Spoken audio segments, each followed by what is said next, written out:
Namaste and welcome back everyone. As we have learned the second equation, now it's time to derive the second equation. How Newton actually thought of deriving this. So I asked Newton that how you figured out this thing. He told me that it's very simple. What do you write as the formula of displacement is actually velocity multiplied time.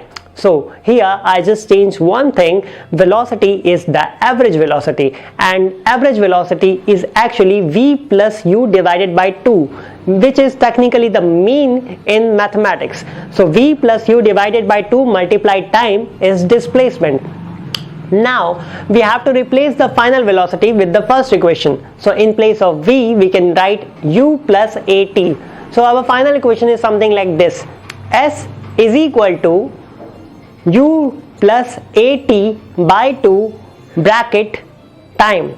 Now on solving you get the equation ut plus half at square. It's that simple. Now it's time to learn the third equation.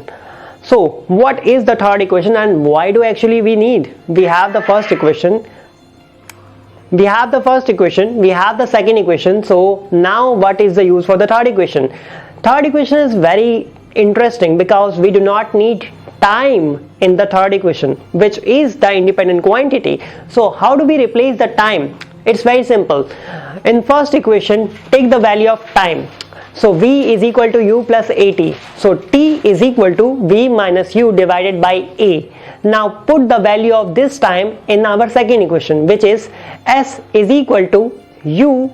In place of t we will going to write v minus u divided by a bracket close plus half a, and in place of t square we are going to write v minus u divided by a to the whole square. Now in solving this miraculous and seemingly lengthy equation, we are going to get a simple equation, which is v square is equal to u square plus 2as. So the only equation which is not using the time. So if you do not know about time, if you do not know anything about the time, you can still figure out the acceleration, final velocity, initial velocity and the displacement, because this shows the relationship between all these things. Technically we are using the time to figure out this. We are just relating the time in another ways and another frame of the references. So this is all about this video. Take care, God bless and namaste.